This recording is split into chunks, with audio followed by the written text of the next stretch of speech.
It's time for the Dallas Cowboys locker room huddle. Let's eat.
Gravity for the Dallas Cowboys locker room huddle.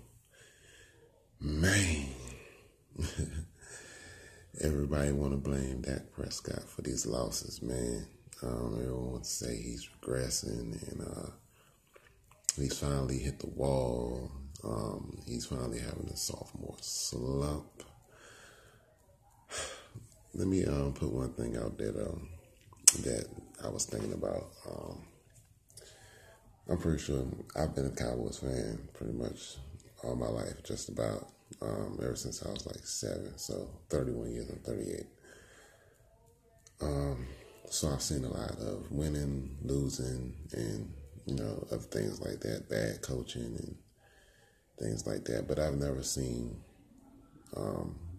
coaching as bad as I've seen with Jason Garrett, even with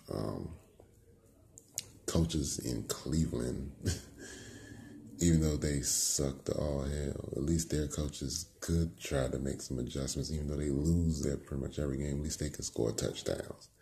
And their players always give full effort, for the most part anyway. But getting on our Cowboys though, with Dak Prescott struggling, there was a time back in the 90s when we had the triplets, and one, number 22, Emmitt Smith, had a contract issue, and he held out.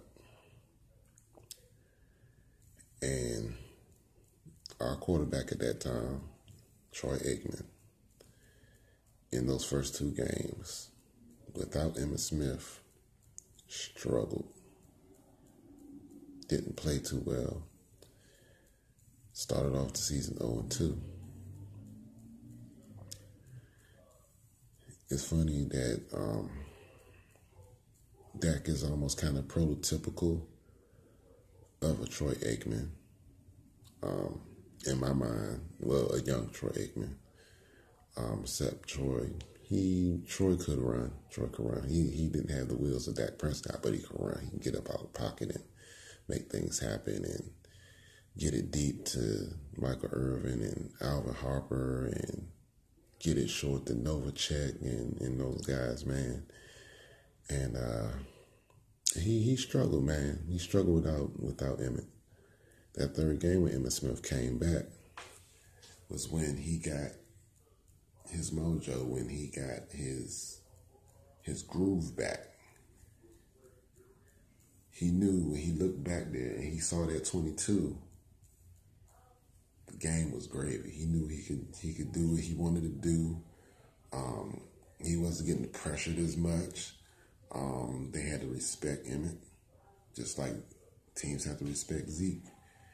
And Zeke brings those same characteristics and that same dynamic to our current Cowboys today.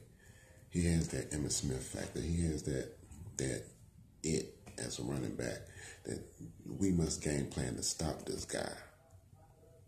Teams are coming in now game planning to stop our passing game because they know we can't run the ball. They know Alfred Morris, but like I said, and like Zeke said, we only run 5 plays.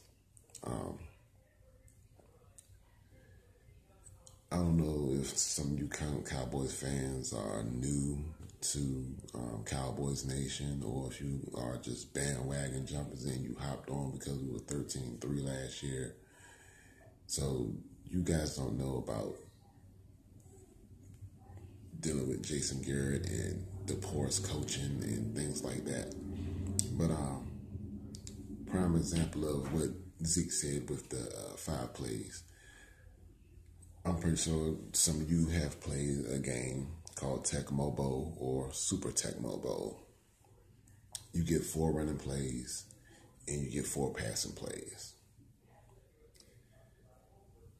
And out of those 4 plays, you can switch your playbook through the game. You can make adjustments if you're constantly getting blitzed or if your play just isn't working. You can adjust, basically.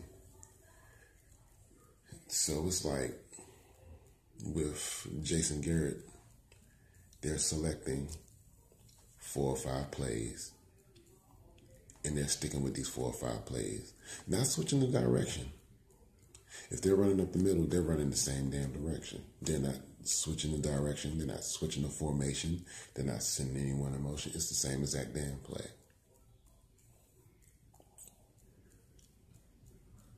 After a while, when you're playing the AI on Tecmo Bowl and you're choosing these 8 plays, these 4 running plays, and these 4 passing plays, after a while, the computer starts figuring out what you're doing, and they're sending blitzes.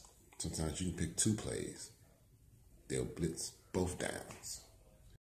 My bad, I had a phone call. Messed my video up. But you can pick those 4 plays and you can, that's what I left off. You can get blitzed, you know what I'm saying? So if you're getting blitzed on these 2 particular plays, or if you run them back to back, sometimes you do that. You're like, fuck it, I'm just gonna run it again. We're gonna run it until they figure it out. Then once they start figuring it out, you have to change your play, man. You can go into your options and switch your playbook, install another running play or install another passing play, things like that. You can adjust. You can make changes. I don't see that with this team.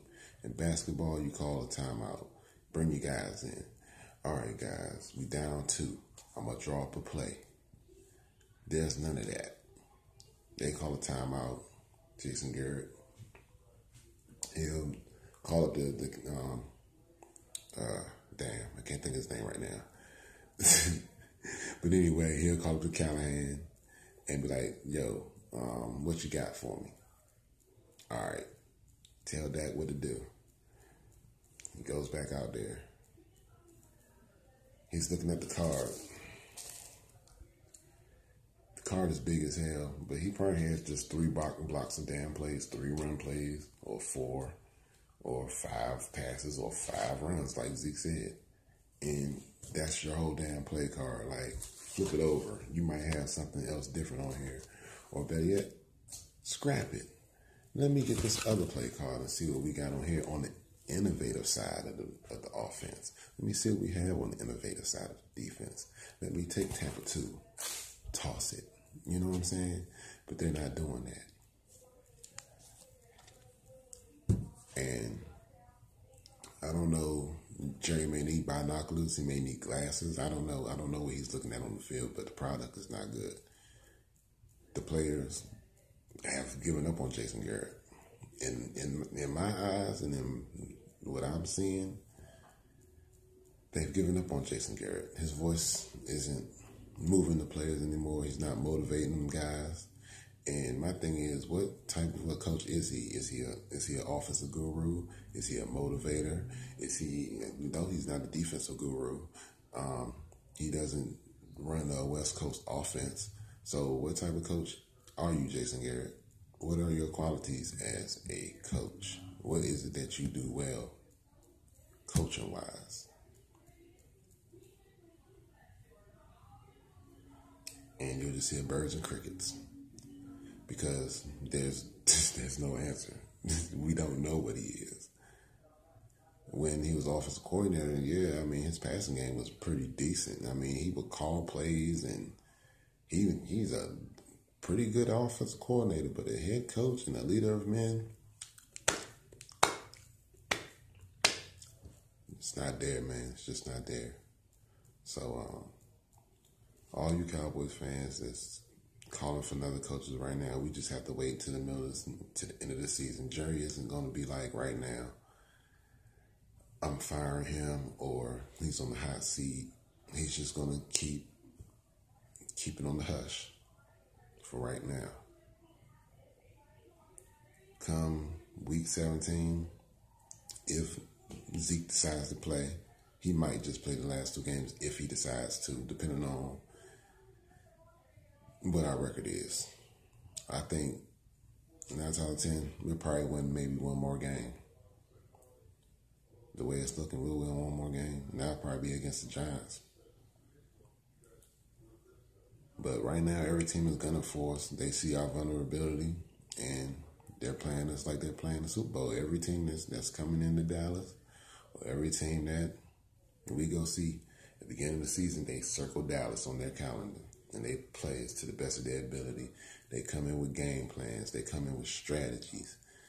We, on the other hand, we don't have that. We don't circle teams on the calendar and say we need to beat these guys. We need to treat every game like it's a playoff game, because they don't.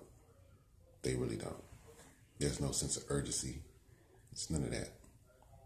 We're just going to go out there and try not to get hurt and go home. That's just the mentality right now. It's just play not to get hurt and make our money. But the dog days of Dallas, hopefully they're not back, man, because post Troy Aikman into the Romo years or Drew Bledsoe years and Bill Parcells and all that, we sucked. We really sucked. Dave Campo was our coach. He sucked. I got a list. I just don't have it with me right now with all my notes and stuff of previous coaches and things like that. But even after guys started retiring from the Jimmy Johnson era, when Emmett and them guys started to get old and they were worn out and worn down, Barry Switzer sucked as a coach after a while because he had no more talent. Everyone was old and gone or injured or had to retire. So, I mean, 4 or 5 years, it should be a lifespan of your coach, man. If you can't win a playoff game or 2, he hasn't won 2 playoff games for us. We've had the number 1 seed twice. Boom, out. Boom, out. So I think we need to go ahead and call an audible on Jason Garrett and say, boom, out. It's your boy Gravity for the Dallas Cowboys Locker Room Huddle. Please like, share, and subscribe to my channel. Maybe we should go get John Madden. Hit him up like, yo, John, come through, bro. At least he knows all the damn plays. All right, man. I'm out, man. Peace. Y'all have a good Black Friday.